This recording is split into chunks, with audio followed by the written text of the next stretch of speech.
Yo, what's up? Welcome to the She's So Weird podcast. Yeah, I'm Darian Boyd. This is Miss Shauna Weird, and we have My best friend, Joy. So, Hiya. Joy, What's up? tell us about yourself. Well, firstly, thank you for inviting me to your podcast. thank you for coming on. This is really exciting. Nobody's ever asked me to do anything like this, so thank you. I'm Joy, and I am a Black mental health therapist. I was unemployed for a very long time during this Panasonic. It's panoramic. But I finally have a job, so I'm a mental health therapist. Like I said before, I have my LPC, licensed professional counselor. I'm licensed in Illinois and Kentucky, unfortunately. But that doesn't matter at this point. But yeah, I'm a therapist. I like therapizing. That's what I do for a living. I just want to say, is it really unfortunate? Because Yeah. look, you state the state. You know what I'm saying? It's unfortunate that I'm licensed in Kentucky because I'm independently licensed there. So, like, I can have a private practice there, but I don't live there and I don't want to live there. So that's why it's unfortunate to, like, have those credentials but not really be able to do anything with them. Okay, so two things. So one, congratulations for the job securement. Yes, somebody wanted to hire me finally. Let's take a drink to that. Oh, yes. Air toast. So congratulations on that. And So then- happy for you. Yes, yeah. And then Thank you the very second much. thing I was going to ask was, are you originally from Chicago? Yes, indeed. Born and raised. What brought you to Kentucky? Baby. She ain't know we was getting that deep. Okay, so after grad school, I went to Kentucky, basically to support a friend of mine who was starting school in Cincinnati, Ohio. So originally, we wanted to find a place in Cincinnati, but we were not that fortunate, and we ended up finding a place in northern Kentucky. So that's where we went to live, and then ultimately I found a job there, got my license, and just went from there. It didn't work out too well for me, so I decided to come back home, and here I am. Where? What part of Kentucky? Northern Kentucky, Florence, Kentucky, Gotcha, and I was working in Covington. So, Covington is like right across the bridge from Cincinnati, Ohio. Like you cross the bridge, and you're downtown Cincinnati. That's how close it is. Only reason why I inquired because I was going to school in Bloomington, Indiana for 3 years, and they consider Kentucky like the ops. So I was just The what?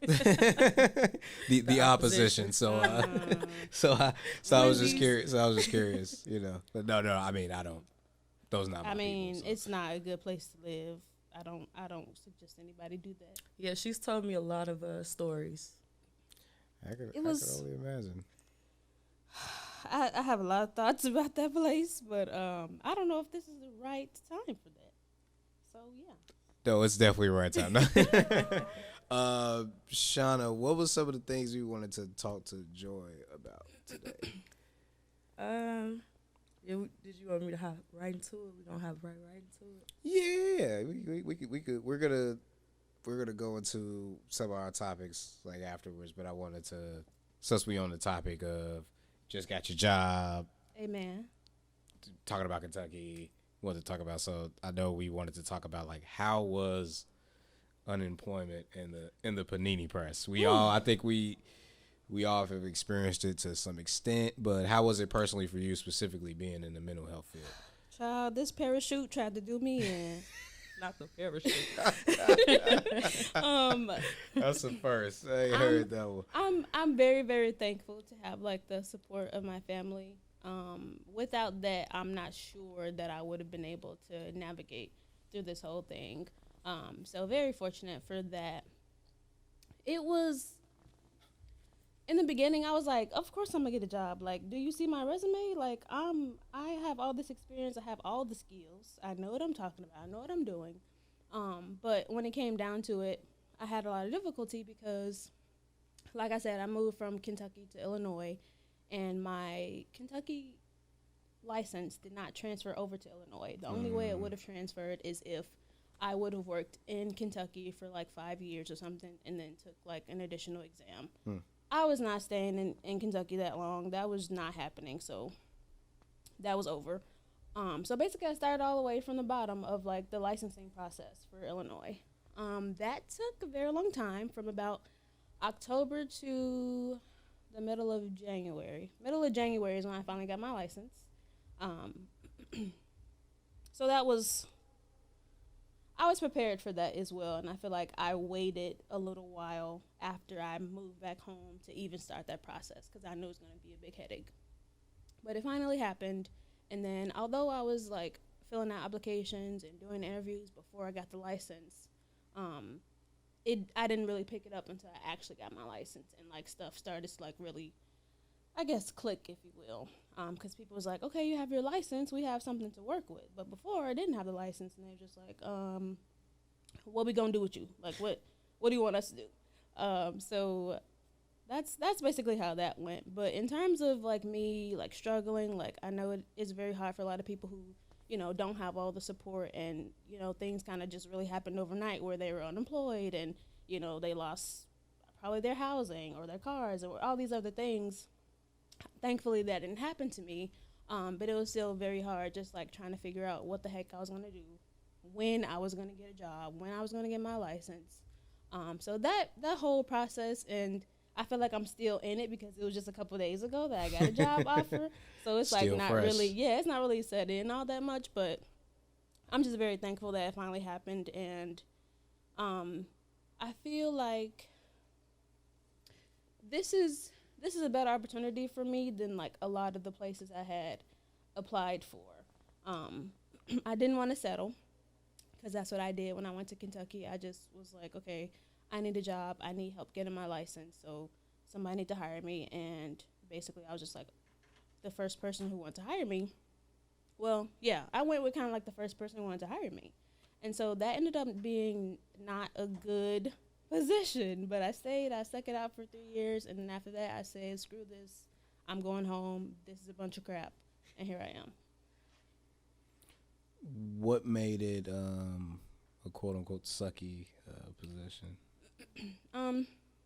Well, let's see here. So like I said before, my initial purpose for even leaving home to begin with was because a friend was starting school. So, like, I didn't know anyone there outside of the 2 people that I had moved there with. So there was already this, like, lack of support outside of them, which I feel like you really need when you're in this field. Like, I'm basically, you know, like an emotional punching bag for a lot of people, and not having a certain amount of support can definitely be detrimental to the work that I'm doing. So that was a big piece of it.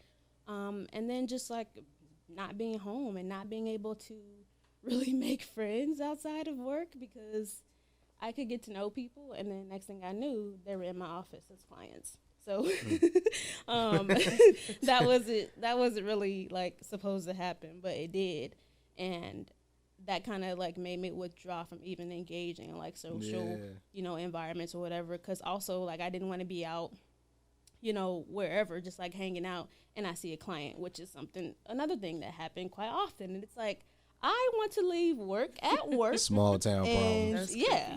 I want to leave that over there and do my own thing. Like, I don't need, you know, my client seeing me out and me not having my, I guess, professional hat on, and then, you know, me going into work and then them talking about it. Those are things that actually happened. I was just like out living my personal life, and then, you know, I would go to work and a client would be like, "Hey, Joe, I saw you doing this," and I'm like, all right, we're not gonna talk about that, right, because this is about you and not me. So let's move on. That's weird. Had you spent any time in that town before you moved down there? Never in my life. Wow. Just went out on the whim. I mean, we visited to like kind of see what it was about and like look at places to live and whatever, but not more than that. It was just kind of like, all right, well, we finally found a place that we, you know, researched and kind of, you know, looked at or whatever, and it worked. It was like, okay, this is the place we want to live. You're going to be doing that. Excuse me. I'm going to be I was working at a restaurant, then another restaurant. I worked at an escape room all before like I actually got my therapist job. And because I was in those situations, it's what I feel like made me settle for that particular therapist job. I'm trying not to say their name. But yeah, it just ended up being a sucky situation. And I was telling my brother earlier that, like, although it sucked, I'm very thankful for like the experience that I had in terms of like the work that I was doing, because now all of that has prepared me for this position that I'm now going into. It's going to be very useful to have all the things that I experienced and did in Kentucky to use now in this new position that I'm going to have. And I've only like just now been able to, like I said, it's still fresh, been able to grasp that, because before I was just like, no, that was an awful experience in my life. I never want to talk about it ever again. There was no good that came from it. Like, that was my mind frame. But now I'm just like, okay, it happened so that I could be right here. Cool. Awesome. It was a part of the journey. Yeah. Again, like, it's still all new, and I'm constantly saying, you know what, like, I wish my journey was a little bit different. Don't we all? I don't think I needed to do that. Like, I could have done something else to get to this position. Hindsight is 2020. Like, yeah, I mean, and then the Panasonic happened, and I'm just like, oh, I'm definitely leaving. Like, this is not, goodbye. This is not it at all. Panoramic. No. The parallelogram, the panini press, parachute, whatever you want to call it, Panda Express, it's not it. It never gave, honestly. Well, said it never gave. Man. Well, how did you like keep your spirits up during the job hunt? It was rough because, like, you would interview 100 million times and then people would tell you no. And it's like, again, like I was saying, like, do you see my resume? Like, what's not... Quick question. How long ago did you get your Illinois license? Just January. Oh, okay. Yeah, the middle of January is when my license finally came through. And, like, when it comes to the licensing process, it's this whole process. Like, you have to gather paperwork and email people. I had to talk to somebody in Kentucky. I was basically waiting for this lady to send me one form so that I could complete my application to send it off to the board. Like, that's how just, like, over the top it was. Yeah. And, again, like, that's why I put it off for so long. I'm just like, I don't want to do that crap. Like, that's not, I don't want to do that. But I did have to do it. And, actually, the process is usually, like, 6 to 8 weeks. But it happened in like 3 weeks. Like, I got it really fast. Like, after my application was actually submitted, I was supposed to wait 6 to 8 weeks. But it came in like 3 weeks. I'm like, woo, all right. Do you think it went a little quicker because you were already licensed in another state, or? Maybe, but like they still made me do everything that anyone else would have had to do, you know, in terms of like the forms and everything that I had to collect.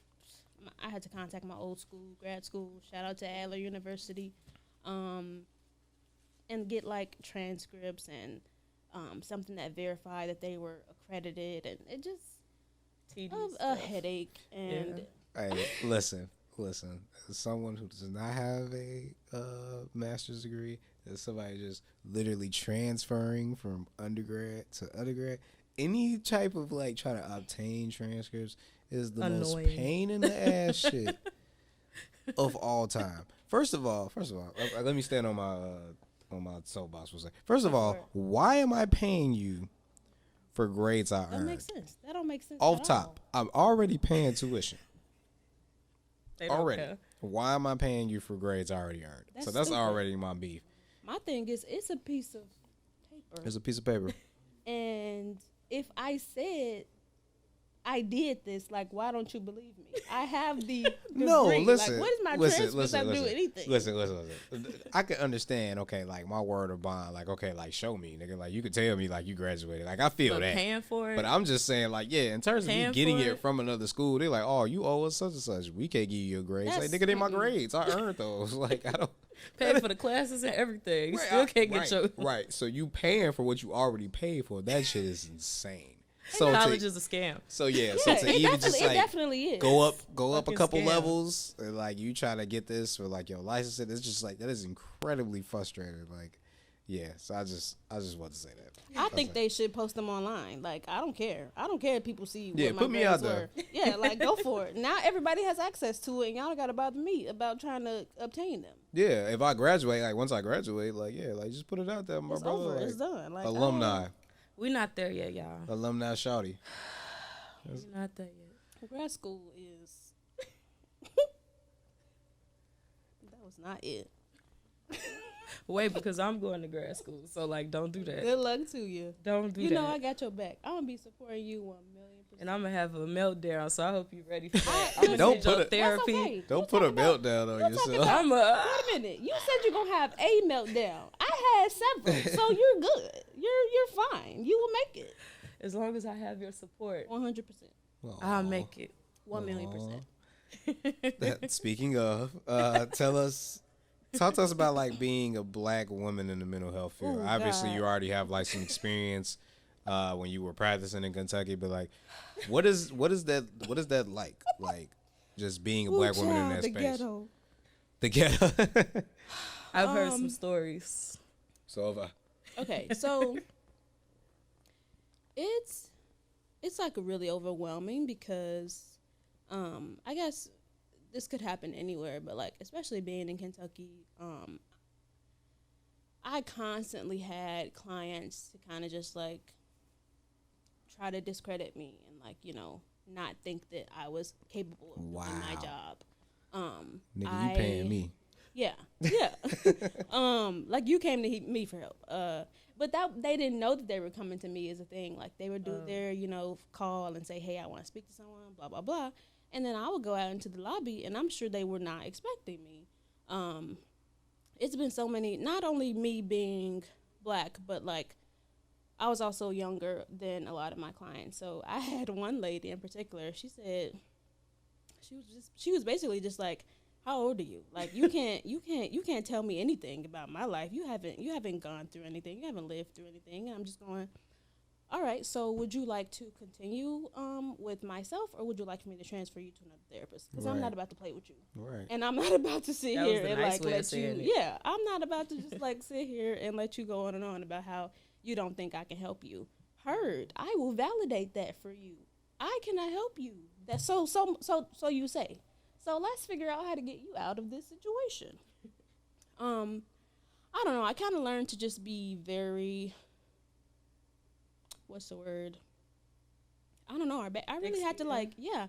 I really had to like stand on my own and advocate for myself because no one else is gonna do that for me. You know. I facilitated 2 men's substance use groups. And so what that looked like was me going into a room full of white males who were older than me, always. At first, I was very, very uncomfortable. And then as time went on, you know, I kind of just like came into myself, I guess, in that specific position and got used to what I was like facing. Because it was the same thing. You know, it wasn't the same clients, but it was the same type of person coming in and out the door every single day, every 6 months or so, because that's how long the program was. But I don't know. At some point, I got to the point where, like, I addressed it. I addressed the elephant in the room because there are times, you know, when you're doing groups, specific topics will come up, and, you know, everyone has an opinion. That's cool. But we're going to talk about I don't know how harmful some of these opinions can be when you're in this particular space.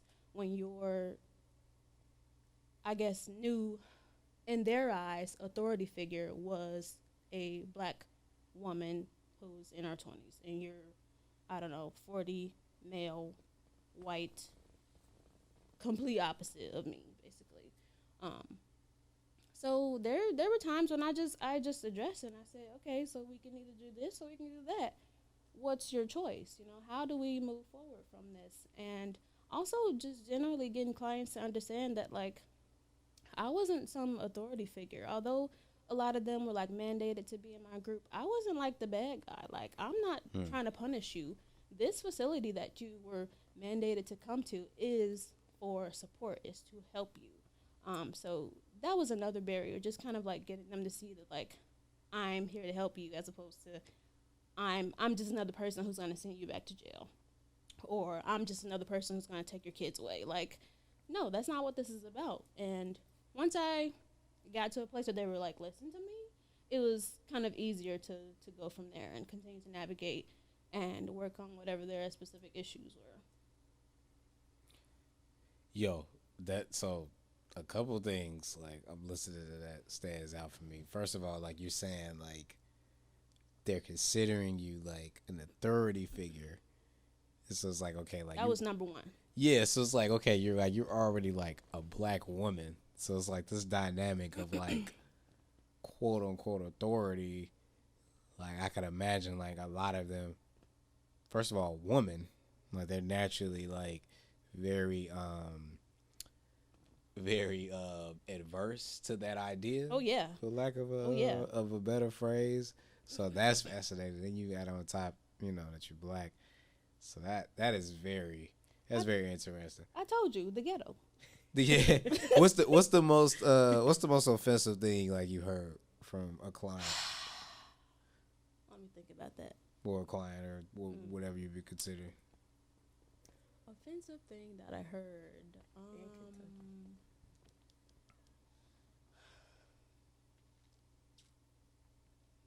I feel like there were a lot of things that weren't really overt. So it was kind of like microaggressions and like subtle things. But the things that really stand out to me is like having my clients come in with their like Confederate flag tattoos and like I kid you not, one of my clients literally had white power going down their arm. I was born to be an American. I think I seen like the Nazi symbol on somebody before. Yeah, niggas so turn it up. Yeah, it was that, and like, you know, I would have a couple times where someone would help me to facilitate the group, and one of them in particular was this older white gentleman. I have a lot of love for him. We're really good pals. And new clients, they would come to my group, and they would go right to him, like, okay, hi, I'm here to do this, that, and third. It's like, I'm invisible. Mm-hmm. But in reality, it's like, no, hi, hello, who are you? Yeah. I'm the facilitator. You're in my group. Like, you know, it wasn't so much like things that they would say that like I can remember anyway. It was more so little things like that, like what I was shown more so, and what I was able to see as opposed to what I heard. So that was always fun. I love doing that. Like, I just be sitting at my computer, like new people come in, they start talking to him, and I'm just like, and then I start the group, and I'm like, okay, hi. What's up? I just want to say that like that's emblematic of a sexist society, period. Because like I ain't gonna lie, my lady, she really hit me to like the realization that like motherfuckers really won't like address a woman like when they come in the room. Like, it been times that like I see somebody like I know like they not a real like homie or whatever, but they're just like, you know, like somebody I just know in passing and shit, and they'll say what's up to me, and then like I would have to be like, yo, like this my lady or whatever, because they won't even like say like what's up to them.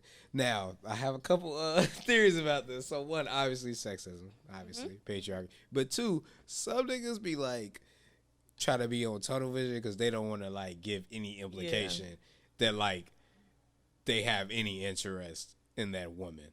Like, I've realized that I peeped that with a lot of guys. Like, they be like, oh, like, that's your girl.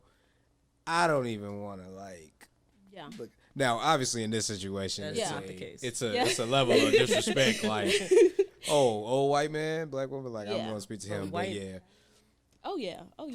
And then, like, I'm still stuck on, like, tatting. You said, like, tatting. Yes, going down, like, one letter, like, going down this way. Mm-mm. Yeah. Okay. Yeah. But like, what I was about to say, I lost white my power. But But yeah, like, and even when I would go and like introduce myself, I would always shake their hand pre-Rona.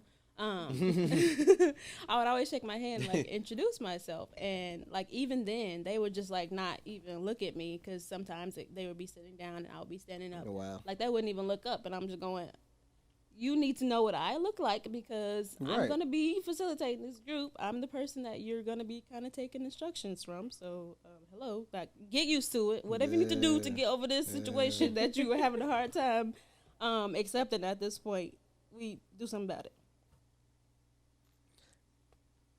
I'm happy that you have found other employment. It's exciting. Your journey sounds very authentic, and you know. I mean, I don't know like what this is gonna look like. I haven't started or anything.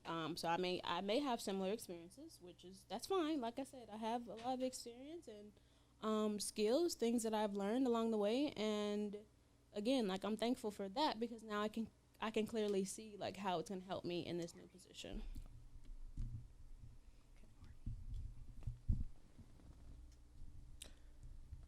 So we wanted to talk about a couple things.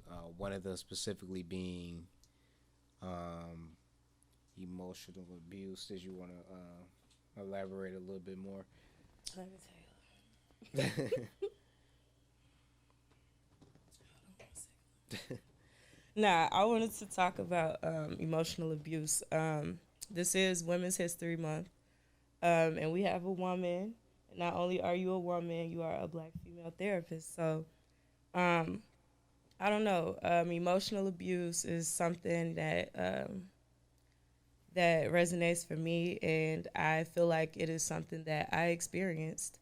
And I feel like as I'm getting older and having these conversations with different women in passing or whatever, I feel like a lot of women experience that to a degree. So, I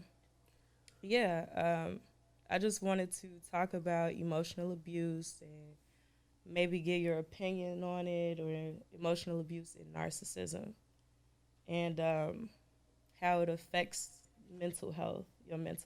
Because for me, sometimes the emotional abuse that I experienced, I invalidated all the time. Like I'm like, I don't know, like I second guess myself a lot of the times due to me experiencing that. And I just wanted to talk more about it. Before you answer, Joy, I want to ask you, like, what does that emotional abuse look like? Like, what does that look like for you in the past? Shauna, that was good. Oh, you want me? Yeah. What has that looked like? What does it look like in the past? No. So no. It was a relationship that I went through when I was a teenager, and it was with somebody that I really loved, and I was going through the motions of life. I was just now finishing up high school, going into college. Mom is sick. Mom is, she has colon cancer, and you know how it is when you think you're in love and you're like, I love God, but I love him, and you think the world of this person, and the person just wasn't, just couldn't show up as much as you would have liked them to, or they had like some psychological stuff going on that you just didn't know until you know. Mm-hmm. And so, this person would, like, I was just, giving examples, like, and I still think about it, and I was just telling Joy, like, this is still, like, stuff to this day that I think about, and this was something that I was experiencing at, like, 17 up until, like, 21. And this person may not feel like they were emotionally abusing me, but for me, that's what it felt like. Like I was telling Joy, like, I would buy stuff for us to, talk about the milestones, I guess, that we've had in our relationship. Like, I would make scrapbooks and little cute, little girly stuff for us to look back on, because, that person was really that important to me. And when we would get into like arguments or when shit would get bad, he would like threaten to like put my stuff that I got on my doorstep and like burn it, or just, you know, take it from one extreme to the next. Or like I was told that, you know, that he got me like a concert ticket or something to see Chance the Rapper. He's like, yeah, I got this for you, but you pissed me off and we got upset and blah blah blah, so I sold it. Like, would say like wild shit like that. Damn. And that's just to keep it light. I don't even want to, you know, like Yeah, I don't okay. even want I to feel you. dig too deep, but just feel like you. doing like shit like along the lines of that. And yeah, that shit would hurt my feelings. And then you talked about denial. Like you say you were doing like self-denial. So like what did that look like? Like, or is it just like this person loves me, so like it's only because we're having issues? Like what did that look like? What did that The self-denial denial? look like? Ooh, we getting deep. Now I'm getting interviewed. This is not just an interview of joy. This is a conversation. I know, we all having a conversation. I'm willing to open up and have the conversation. We can have the conversation because it's very important, and For sure. it's Women's History Month, and I want a lot of women who like go through these situations to know that they're not alone. Word. And that they can talk about this shit. So as uncomfortable as it is, I'm gonna talk about it. Denial. I would come to this person and tell him that I feel like a lot of the things that he does and says were emotionally abusive. I would say that. And he would be like, what are you talking about? No, like, he would invalidate those feelings that I had. Gaslighting. Knew that was coming up. Thank you. Gaslighting. He would invalidate those feelings, and he would be like, no, that's not what I'm doing. And I love you, and blah, blah, blah. And just, you know, it was a point that, like, I love this person so much. I was paying for therapy. Like, I was paying for couples therapy, and we were just boyfriend and girlfriend. We wasn't even married. Mm-hmm. And it was just like, that's how much I wanted to be with this person. But yeah, like, he would just, I don't know. He would just always be like, I'm not doing that. No, what are you talking about? And blah, blah, blah. And so for me, I don't know. I guess I just would, I don't know. I'd be so hurt or whatever. And I just start to believe that, like, because he's, I guess, you know, would like say it so much, like, no, I'm not doing that, and all this and that. And so that was just something that I started to believe, I guess, because I wanted to be with this person.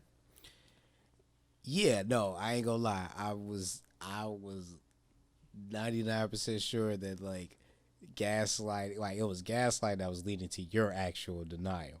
You know what I mean? Like, Yeah. that's you. It seems like that's usually what it is. Like, you confront a motherfucker about it, they're like, no, and so like you like, okay, What are you talking about? yeah, and so you eventually like tell yourself, well, like, oh, well, I'm tripping. You know what I'm saying? That's where Yeah. that denial comes from. So yeah, that's trash. Yeah. I think also a part of it is probably like a lot of people feel like if they're not being physically abused, then they're not being abused at all. And Facts. emotional abuse can be like 10 times worse than physical, because like then you don't really have no like evidence per se Yeah. to like show that like somebody is abusing me. It's I not guess just in that's my what it head. was. Yeah. That's what would make it suck like 10 times as much. Yeah. And that's, I mean, to give motherfuckers grace, like oftentimes the abuser, that's how they feel. Like, oh shit, I ain't put my hands on the motherfucker. Like, Yeah. Yep. so That's what do you true. mean? Like like they don't even That's how they like justify it. they hear one part of that phrase. They don't hear they just hear abuse. Yeah. Like, bro, I ain't put my hands on you. Like, you know. So Yeah. And that's the part that I would always try to like get that person to understand, is that like, yeah, like it's never gotten to like physical, but like I like the stuff that you say, like it's like still affecting my mental health. Like I still think about it, and even if we do agree to get back on good terms, like it's still gonna replay in my head. Like I'm not gonna forget the shit that you said. Yeah. it sounds like it was ingrained so much that it became part of that like abusive cycle that a lot of people go through, where there's that, that I guess the tension builds, and then it's that physical moment, and then there's that person that part where that person coddles you and they apologize and say they're never gonna do it again, and then it's like everything's even keel or everything's okay, and then it Builds everything builds back up again, and it's just like this vicious cycle. And again, like that can happen with financial, mental, and emotional abuse outside of physical. Like there doesn't have to be this mark that you can see to say, hey, you hit me, you hurt me, but more so like, okay, this I feel this way, and it's because this happened. And that person, I guess that's the room where they say, well, no, that didn't happen. And it's like, well, you may not have seen it that way or perceived it that way or had any intent or whatever, but that it still happens. And I feel like for you not validating that for yourself is because no one else did. Like you told the person outright that they did it, and they was like, no, I didn't. And I don't know if you talk to other people even outside of that, but it's hard for other people to recognize it as emotional abuse as well if they're not experiencing that same thing, because again, it goes back to that whole, well, that person isn't hitting you type thing. Yeah. It's not physical, so it's not a big deal, basically. I just want to say, as your friend, I was not going. I was not going off any of that shit. Yeah, I'm very happy that you didn't flew out of that shit. I had to. That shit was not cool. Now, this is a safe space. I have to say that, like, if I had to put my money on it, I have, as a youth, I was emotionally abusive at some point in my life. I can't front. Like, when I was in high school, I was not the best person. Shit, probably even like my first couple of years of college when I was in a committed relationship. Like, I had some emotionally abusive traits. Like, it wasn't I wasn't selling Chancellor tickets. Like I wasn't on that wave. But no, like when I reflect, I always can recognize, like, yo, like I definitely was a gaslighter. Oh my God, nigga, my relationship when I was my freshman, sophomore year in college, I was a super gaslighter. Like this had a shit with me and my ex. I would like literally like be like instant messaging my ex. No. Even worse. I literally got a woman's number at a party, but it was also like friendly shit. But the only reason I even like approached her because she was attractive. Like it was obvious, like it was some fuck shit. And like my girl, like the girl was at the party. My girl was at the party, and she's just looking at me like, "Dog, what's wrong with you?" Like. Ooh. Darian. Yeah, no, it was bad, and I would gaslight the fuck out of her, like, oh, like, nigga, it's just friends, da da da. But in all reality, I wasn't ready to be in like a committed relationship. I was a freshman in college, like I was not ready to be in a committed relationship. But instead of facing that reality and being like, hey, G, you know what? I don't think we should do this. I'm obviously not ready. I repeatedly did things like in her face, sort of out of her face, that were like incredibly disrespectful, and I would gaslight her about it. And so what happened was that when we came back that next year, she started doing similar things. Oh my God. And that caused like conflict, and that made me like check out. But I reaped what I sowed. Mm-hmm. You know what I'm saying? So like, yeah, so I can't front. Darian, I didn't know you was like this. No, you did. I didn't know he was like this. I had learn my something faults. new every day. Hey, look, cause you found me when I found the light. You met me when I found the light. I was on the other side. I said, "Hey, brother, this is not a way. It's a treat, you know." Somebody. Well, thank God for that light. Yeah, for sure. So you mentioned how like you knew that you didn't want to be in a relationship. So like, what stopped you from saying No. that? So I can't say that. Somewhere in my subconscious, I knew I was not ready for a committed relationship. I can't say that I knew that I didn't want to be in a relationship. But I ain't gonna front. When I literally asked the girl to be with me, it was MLK Day, 2012. I asked the girl to be with me, and literally 5 minutes after I said it, I'm like, what am I doing? I kid you not. I kid you not. So, I mean, I guess you could say I did, like, know in some way. But at the same time, like, I genuinely, like, love this girl. Like, I really, really love this girl. So, like, a lot of me was moving off the strength of, like, being in love. Okay. Like, I genuinely was in love with her, but I was not. I should have not been trying to do that at the time I was trying to do that. Like, yeah, it was wild. Like, I used to be like Facebook Messenger exes and to be like, oh, like I'm just reconciling. Like, it was just bad. And a lot of times, like, I was not even trying to take it to like that other level, but it was still disrespectful. Yeah. Like, even like, cause she lived in Indiana. When I went home for like the summer, like I found myself in situations where like I was in a position to like cheat and stuff like that, and I turned it down. You know what I'm saying? So it's like I still respect her to an extent, but like my actions were still like disrespectful in terms of like yo, like this is not how you move in your relationship. Like I would tweet pictures of girls I knew, like, oh, like you snap, da da da, like that type of shit. Like I was. Yeah, G. It's wild. It's wild. Like Didn't you couldn't notice even. About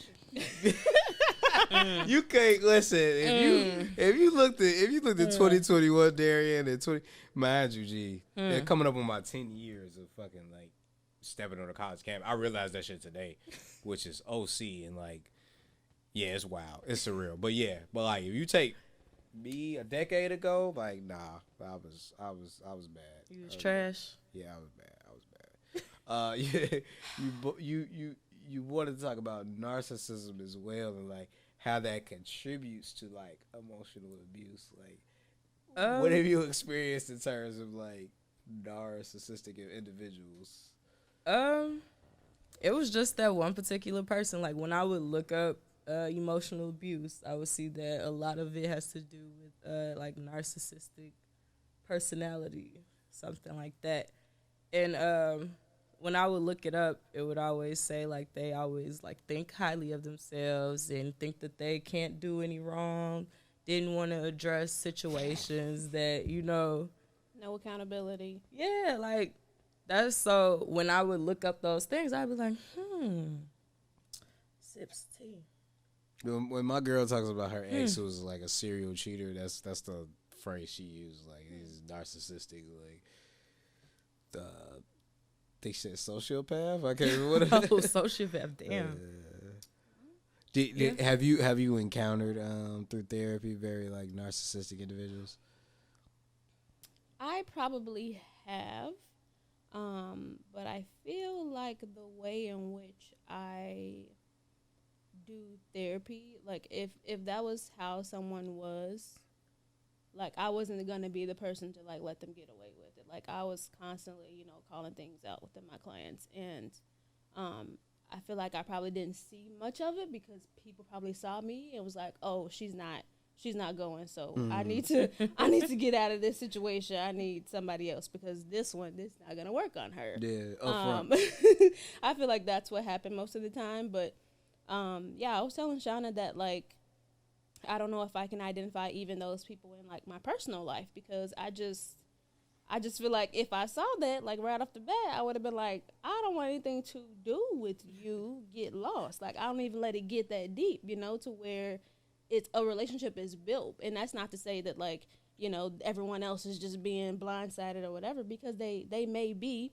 And also I feel like that's a characteristic to kind of like act, people put on acts to where they present themselves as something that they're not, and then when they get tired of acting or when they can't act anymore, it's like, oh, this is the real you, and people fall victim to that. Like now I'm in this trap to where this is this real person, and now I'm being treated this way. Yeah, I hate mogs that's self-absorbed, dog. Like I can meet you for like I could like briefly meet you for shit like 15 minutes and I could already tell that you're not about like just self, you know what I mean? Like it, like, so when I pick that up, like it's just very like, it's very immature. It's a very like immature very quality. immature. Yeah. It's an incredibly immature quality, and I've met countless people that's that way. But yeah, but I think the way it connects to emotional abuse is that one of y'all mentioned it. It was like the person feels like they can't do any wrong, and unfortunately, I've been this way before. But it's it's But you can admit to it. 1,000%. But you can admit to it, and that's a part of the growth. 1,000%. Even like in real time, like I think my current relationship a lot because like she called me on like a lot of shit early and just in like terms of like like just be accountable, my nigga, like because I have a tendency like if I feel like you kind of tripping over some shit that you don't need to be tripping over, I'm like, well, do you feel like I need to apologize? Like that be my type of vibe and shit like that. But when I realize I'm being like that, then I realize that like I'm being just like other motherfuckers I didn't mention or like motherfuckers I talked about that's doing the same shit. Like I done told you about like homies that like act as if like ain't shit happen, what they doing is okay and stuff like that. And when I realize I'm doing that, I'm like, oh no, because I'm being hypocritical. You know what I'm saying? Like just because you don't look at it as a big deal does not mean that like it's not a big deal to that person. Right. Yeah, like a motherfucker's emotions is valid. Like you have to take that in and like recognize that and be like, okay, like I apologize for hurting those feelings. Like, this why you my friend. This why you my friend. If the entire world thought like that, we would be better off. So much look, because this better. my phrase all the time. I be like, well, gee, I don't give a fuck about that shit. So why you? That's my favorite phrase, and that's not okay. At all. It's not okay. No. So it's like you gotta, imagine I be dealing with motherfuckers that it is a big deal to them. So it's like, how do you not understand how it's a big deal to me? So that's another story. But yeah, but like, but yeah. So no, that'd be my favorite phrase. But like, I be trying to cut that shit because it's like, gee, like it's not about you, bro. Like it's about how they feel. You know what I'm saying? And if you operate otherwise, you're a hypocrite because you'd have snapped on motherfuckers for the same shit. So yeah. Yeah, and something else I feel like connects to that is people apologizing, saying, I'm sorry if I made you feel that way. And it's like, no, there's no if. Take that if. You Take you did it. Take the if out because you are she gets on me about this shit when all you the put time. that if in there, you're invalidating. You're not sincere. That's not a It's real not apology. sincere. Like, If you put if, my You're God. invalidating my lived experience, and that's not okay at all. It's not. I mean, you right, G. But, God like, damn. Something that I also read about is like how everyone can have like these narcissistic traits and not necessarily it be them having to get the diagnosis of narcissistic personality disorder. Like it's a spectrum to where like you can be self-absorbed for a time maybe, but I guess it's when it becomes harmful, then that's not okay. When you're like hurting people in your self-absorption or whatever, that's the problem. Gee, we Americans, like, everybody's self-absorbed. I hate America. Everybody's self-absorbed. Like, we are 1,000% about self. So, like, yeah. I'm leaving. That's not. I'm definitely Where you leaving. going? I'm going to Ghana. You go to Ghana? No, it's crazy. It's so funny that you saying that shit because, like, in my head, I'm like, I've heard so much about, like, African culture is very much, like, about, like, the motherfuckers around me.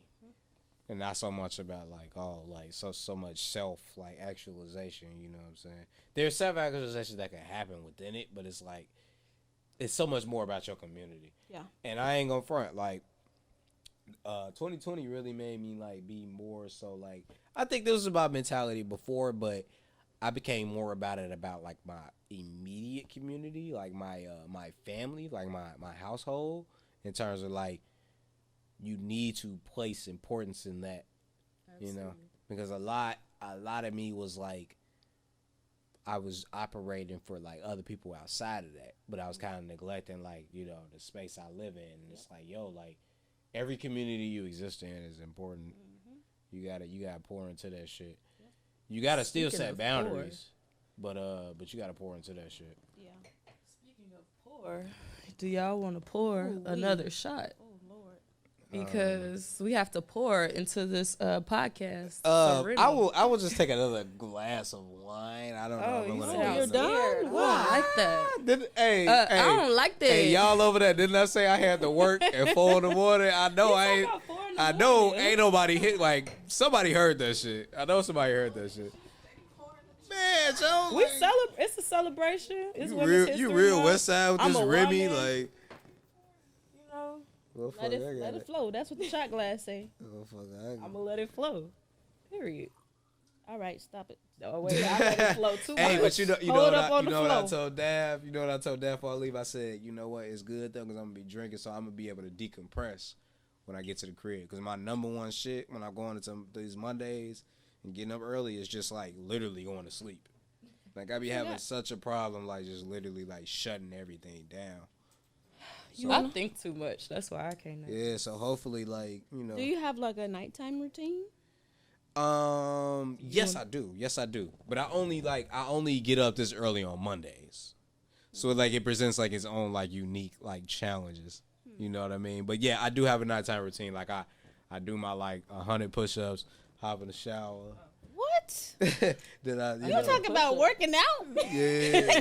But no, it worked because like at that point I'm like, okay, you gotta hop in the shower, nigga. Like you all oily and shit. Then you hop in the shower, and then like I talked to my lady for a brief second. She be trying to extend it, but I don't be, you know.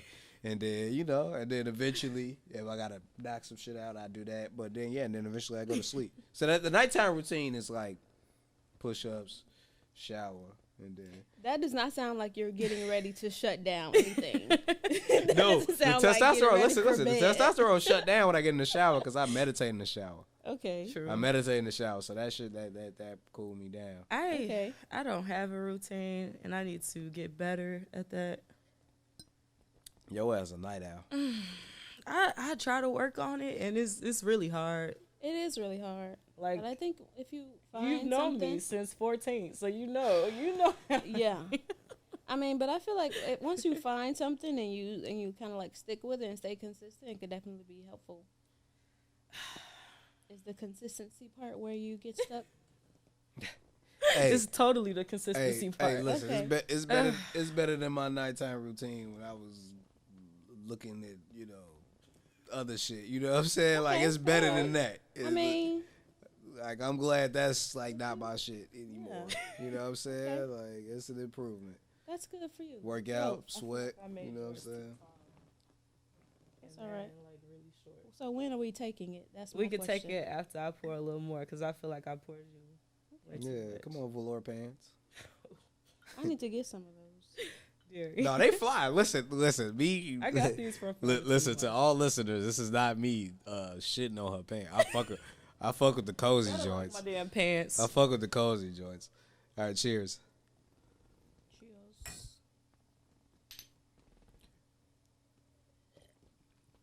Cheers. So it is Women's History Month. I am the only male in this motherfucking room. How does I just it want to feel? point that out. Oh, that's a ratio I could live with. But listen, so we wanted to spotlight particular people during Women's History Month. Now I failed and didn't find anybody like I didn't find anybody, you know. You didn't do like, my assignment, incredible- Darian. God damn yeah, I'm it. out of school. G.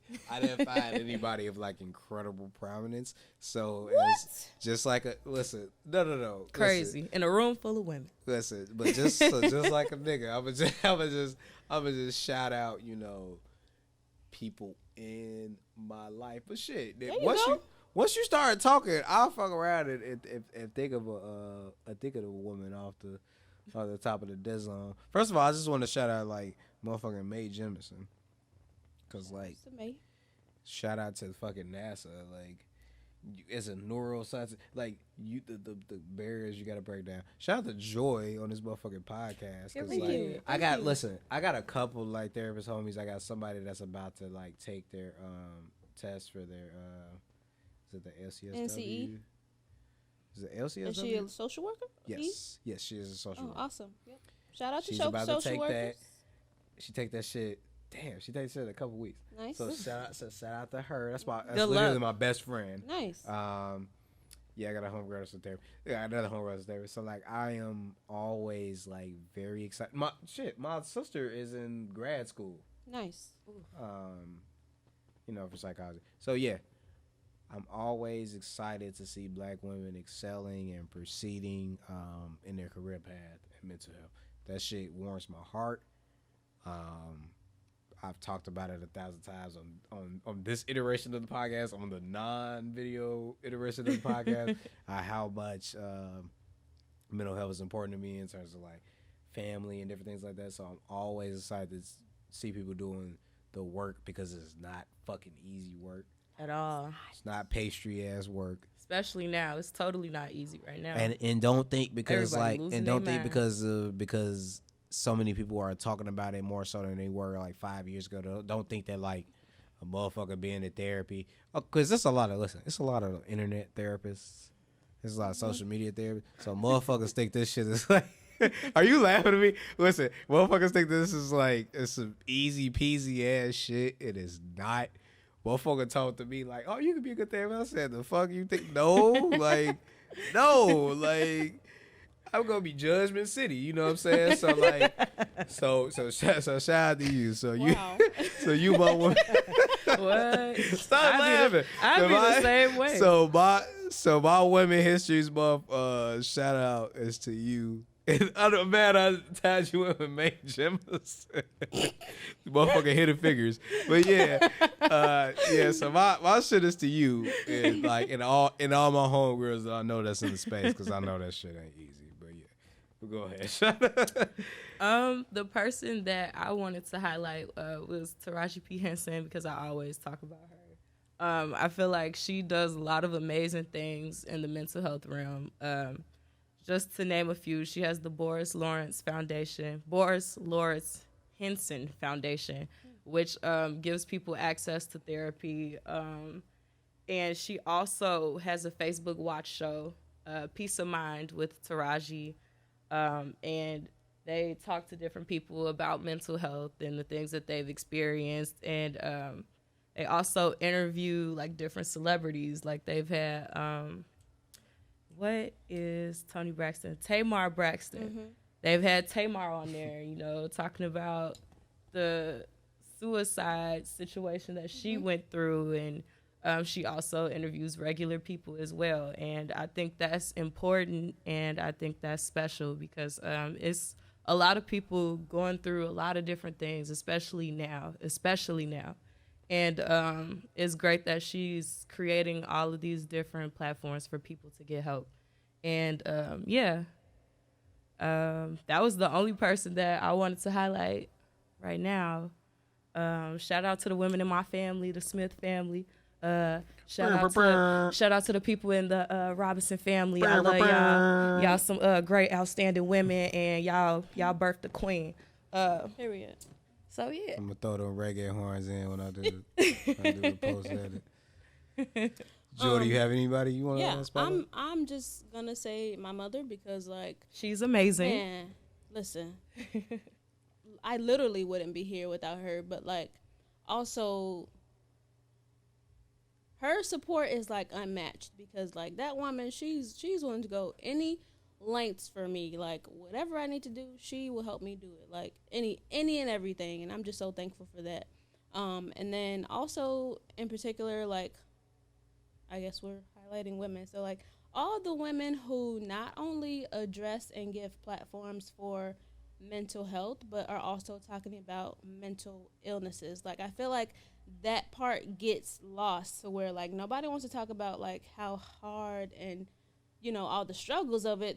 They're talking about, well, this is how you take care of yourself, and self-care and self-care. But it's like, okay, but I'm really not thriving in that self-care department. So let's talk about that, because that kind of just gets pushed under the rug. Someone says they have a problem, and someone's like really willing to just like jump right to the solution. And it's like, well, let's sit in this moment for a little bit, because I want to be able to validate my experience and kind of like sit with it and really understand it before I try to just diminish it or get rid of it. Because without being able to fully understand it, how do I work through it? How do I progress? How do I move forward? Um, and then also Kristen, who I used to work with, she was a big part of my experience working in Kentucky. I worked alongside her running those groups, and like she had my back all the time. She was another woman in the group with me, and you know I really was able to learn and grow a lot from her because she is someone in recovery, and so having her experience to help my other clients who are also trying to get into recovery was very important because it's one thing to have me, a mental health professional, sitting in the room and kind of like helping these people through their problems. But it's another thing to have somebody sitting right there in that same room and being in a position to where they can now provide help and they were exactly where you were, you know, in your struggle, in your addiction and whatever, you know. So shout outs to her and my mom. Hey. Thank you for that. Welcome. Kind of leaning off, you mentioned like Tamar Braxton talked about like a instance of potential suicide. I didn't know this, so you had on our outline, Big Sean had talked about contemplating suicide. Yes, sir. It was something that that I saw it came up sometime last week, and yeah, I wanted to show a clip. Are we watching clips? We got clips. Hey. For our listeners, like I will play the clip like in the post edit. It's like 2 minutes. Yeah, I think I gotta see like what. I probably have to like send it via text. Yeah, it's fine. I can do it. Yeah, I can just put it in the post. I just want to shout out DJ Gemini Jones. Hey, in the Gemini gym house. Jones. That's another thing Going that- above and beyond because I don't know if I'd be that nigga. I'm like, you ain't got it ready. You ain't got it pulled I'm about up. to send it to you. I just sent the clip to you, Darius. Okay, cool. That's another thing that's not really addressed is suicidal ideation. I feel like a lot of people run away from even the word suicide. It's just like, oh no, let's not do that. Joy. Let's not talk about that. Joy. What's up? Yes. How the music today encourages suicide and is very suicidal and depressing. Like artists like what dude that just died? R.I.P. Juice WRLD. Juice WRLD. But how these kids are listening to that, and we were raised on the notion that suicide was bad. Being suicide was bad. They're raised on the notion that this is perfectly okay. G. Yeah, it's a lot of mental health concerns are kind of like glamorized as opposed to being normalized. There's a difference between, you know, like we're talking about it and trying to make people know that like it's okay to not be okay and it's okay to seek help. That's but a it's fucking kind of just bar. like it's more so like, oh, the word anxiety, let me put that on a chain or a shirt That's and wear a it, and like fucking that doesn't bar. make any sense at all. Like, Glamorized versus normalized. correct. Correct. Listen. Yeah. So, listen. The panel. No, the room is saying that like social media outlets like TikTok is definitely like making that something like it's sort of glamorizing. Listen. And it's definitely not Listen. something to be No, proud of. I wanted to respond. So yes. So it's definitely being glamorized in music and things like that. And it's like a lot of people have not even like. No, let me not say that because I don't know them personally. But I feel that there are like a lot of artists that like have not even been in that space or on that ledge that are like making those type of comments. I have personal, people in my life have been in that space. But also I want to say, G, you said that like some people treat suicide like it's not something that's actually like real or like. Yeah, that they shouldn't talk about it, stay away from it. It's not a thing. Listen. Particularly with like, I'm not even gonna say black men. There are a lot of people, and especially with like, because I listen to this podcast like called I Am Athlete, and it's like retired football players, And a lot of men that are like in sport, or like a lot of men that have like been like in the streets and different shit like that, they are very adverse to the idea that like their peer like could have committed suicide. Like they are often like, oh, they're either say like, oh, like they were good. Like I just thought they were always in good spirits. Or they will treat like suicide as if like it's weakness. Like they be like, oh Yeah. no, like Or selfishness. yeah, oh well, yes, that happens as well. But I think that's a little bit different from the concept of like the person being quote unquote weak. Well, it can be interchangeable. It can be interchangeable because it's like, oh, like dog, like you ain't thinking about nobody else, like you ain't strong enough to push through. So yeah, no, for sure. Yeah. So all of that, like, no, you're right. All of that is definitely interchangeable. And it's like I often hear that so much when like because we existed with like particularly like men, there's so much like machismo behind like, oh no, he would have never did that. He was Gucci. He had his kids and he cared about his kids. And it's like, yo, this shit ain't got no face, my nigga. It don't got nothing to do with it. Yep. This shit ain't got no face. And then like so to pivot over to what the panel is funny because I teach a little virtual like forward food class and in my job, and when I'm like doing like the alphabet game and can't nobody else come up with a thing for the alphabet, I be like the panel and be my coworkers that's off camera. But yeah, to talk about like how it's kind of glorified. We got I don't want to be on no like. This ain't no dissing, y'all. I'm fans of like some of the artists I'm naming, but like the Futures, Oh, the Uzi, it's a lot of mogs that like they glorify that shit, man. and the depression and the pill popping and the all. And listen, this is not me. And I listen to these artists too, but This is not me downplaying trauma because trauma is incredibly relative, right? Like it's not like it doesn't have the same look. It doesn't have the same face. You know what I'm saying? Yeah. So I'm not denying that like some of these artists have had like experienced trauma. Yeah. But there is a level of like glamorization. Yeah, the way it's being presented. Yeah. It's a level of glorification that has existed where it's like, oh, like yeah, like join the club, come pop these perkies because we've got trauma. Yeah, we're depressed. Yeah, it definitely exists. Yeah, without a doubt. But did we finish talking about Big Sean? Like, no, we didn't get to Big Sean. I had the clip ready. Yeah, play the clip for us. What's at stake when we talk about those terms, right? Big Sean, let me start with you. You are world recognized hip hop artist.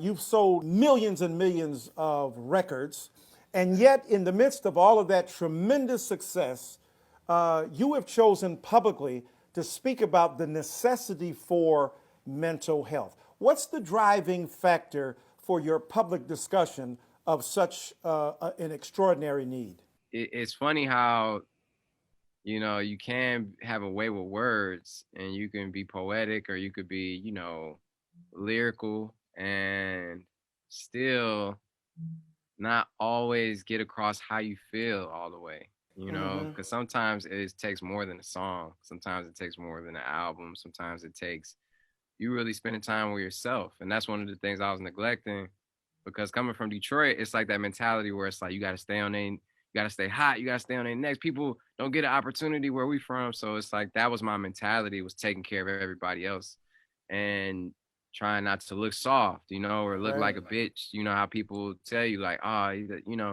those are the stigmas that's been placed on us growing up. If you a man and you're not working hard, it's like, you getting soft or, it's like, so that was always in the back of my head. So I'm working, exhausting myself for years and years and years. And I couldn't get through the day, without feeling terrible. I was sure contemplating suicide a lot of times. And, having guns in my hands, and just really just, feeling it for real, not even trying to be dramatic, but definitely was just like even planning it out to the point like, hey, well, if I do kill myself, at least my family will get this amount of money. I did this already, like all these things, right? So because I just was stressed out and not happy. And I realized that, okay, I need to stop everything I'm doing and figure this out or I'm going to self destruct. And that's the end of the clip.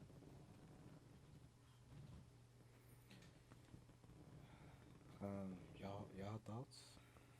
Um, I just I know Big Sean is a person that always talks about mental health and spirituality. So I was taken aback by the fact that he was talking about suicide. I didn't think that, you know, somebody like him would feel a way like that. But it seems like a lot more celebrities are coming forth with admitting that they've been contemplating suicide. And it just goes to show, like, no matter the amount of money you have in your pocket, like, you still, you know, it still affects you and it still impacts you. So I thought it was important to address and talk about. From what I've learned being a therapist is, I guess going back to the whole selfishness or the weak part that many people relate to suicide is it's not that that person, well, I don't want to speak for everyone who is suicidal or has suicidal ideations, but most of the time it's things are so terrible that this seems to be my only option. I cannot see any other option as a way to make this specific situation that I'm in or my life circumstances right now better. This seems to be the only way. And me as a therapist, I keep that in my mind, knowing that, okay, I could possibly help someone see that there are other avenues to get out of whatever that situation that there is. And it's not, you know, death is the absolute only way, which is how a lot of people feel. And whenever I get the opportunity to do that for somebody, like, I feel it's not about me, but like I feel awesome. I feel great that I've been able to help change this person's perspective of their life, knowing that no, that's not the only way. That's not the only road you can take. You can do this road and that road, and another road. You know, let's talk about that. Let's talk about all these different other ways that could possibly be, you know, kind of some action put towards, as opposed to suicide being the only option. What do y'all think are some unique circumstances for somebody of Big Sean's celebrity that, like, could potentially bring him to that, like, path, or, like, you know, like, what do you think is something that's, like, unique about being that, you know, that famous, or, you know? I think it's kind of just what he said, of just not being able to make it through the day, just not feeling good. And, you know, there doesn't have to be any specific life circumstance, you know, that could literally just be a chemical imbalance that you have in your brain, and it's not allowing you to feel better. It's just something that keeps you feeling worse and worse and worse, no matter how much fame you have, no matter how much support you have, no matter how much, you know, money you have. It's just that there's this thing that I just cannot seem to shake at all for the life of me, no matter what I do. You know, it sounds like he got to that point maybe multiple times, and, you know, the people around him, they probably, you know, tried their best to help him, but again, it's them not being able to see any other way out at all. Like, that's in their mind, they've thought of the other avenues, and those didn't seem better than ending their life.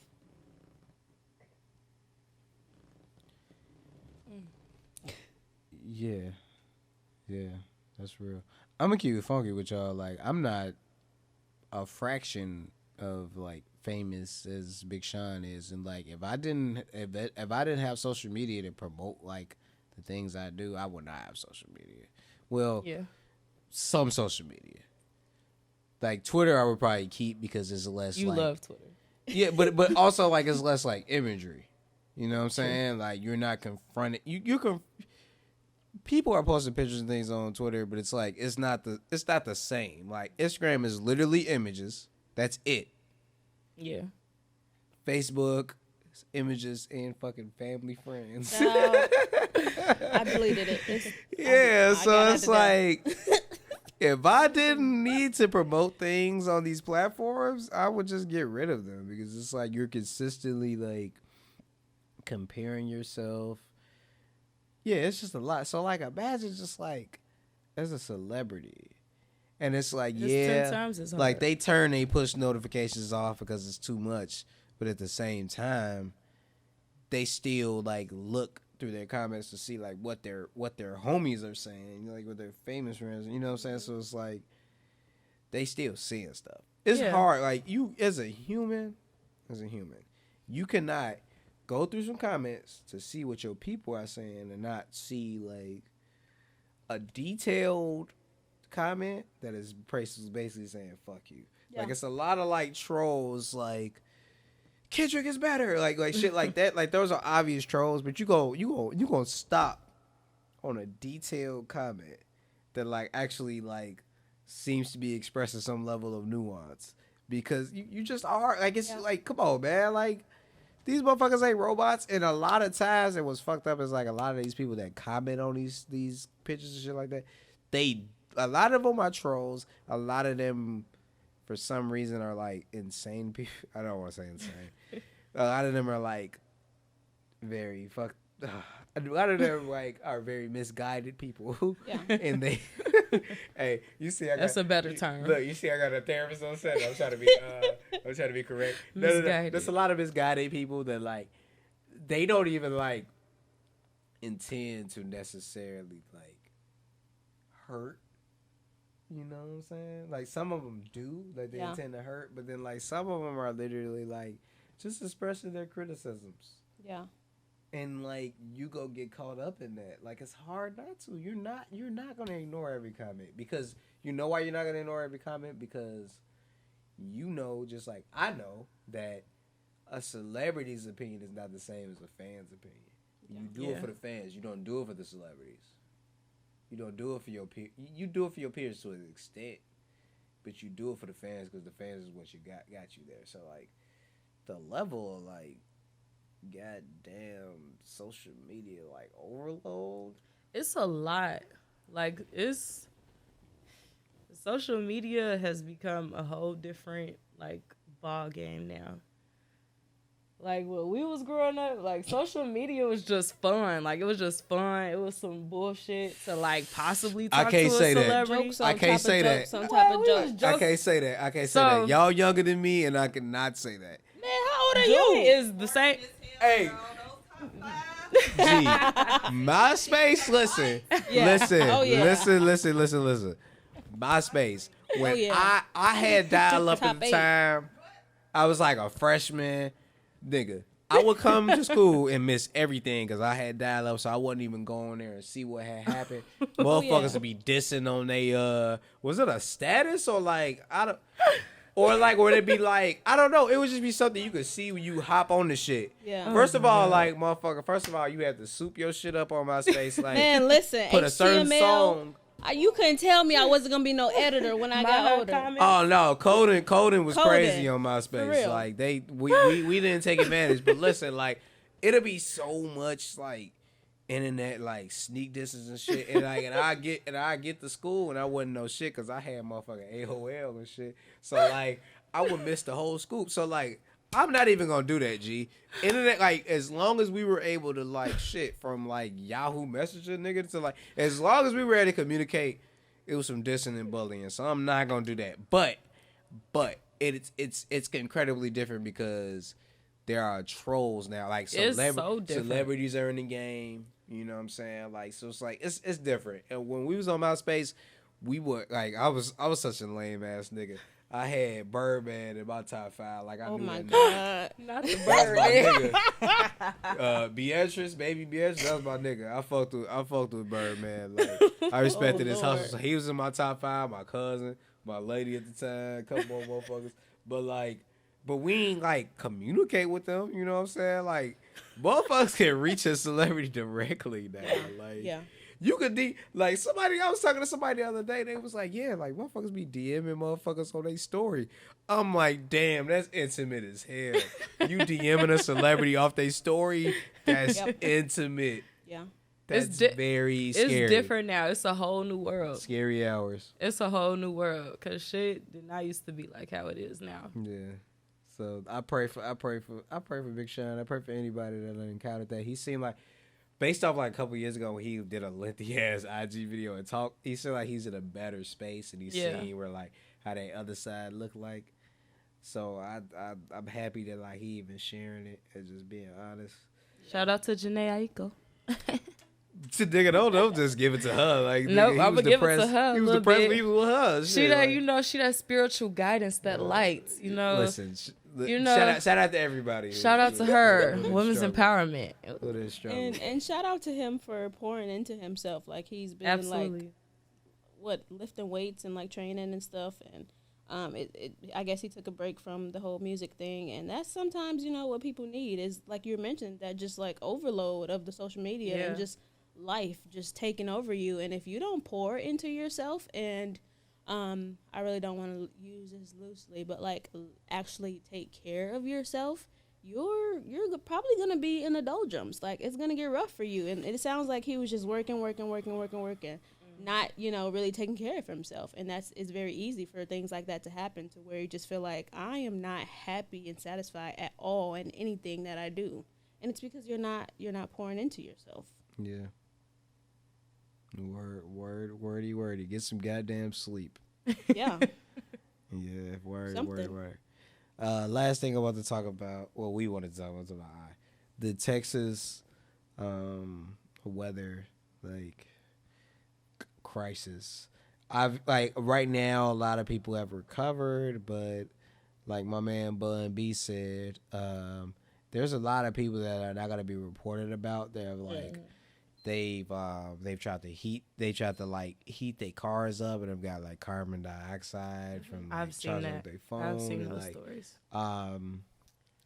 Man, I got people in Texas. I was communicating with people in Texas, and like people having to like go to other people's place who got power, and they power go out, and like yeah, just them not being prepared. I was talking to Shauna like a couple weeks ago about this, and I learned that, like, shout out to Mumby again, I learned that like Texas is like the only state that like has their own independent like power source, like their own power plants. Like they were like, y'all ain't finna tax us.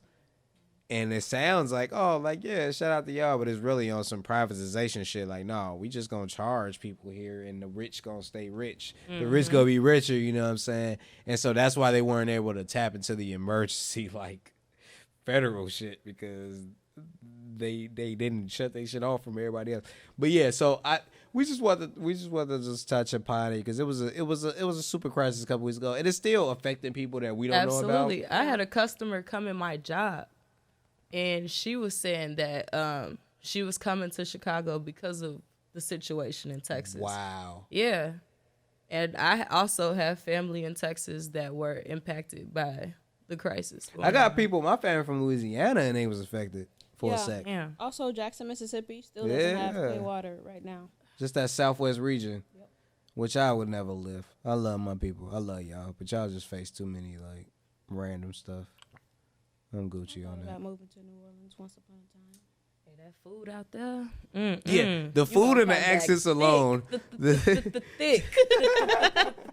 The food and the accents with New alone, it's a Orleans. trap. It's a fucking trap.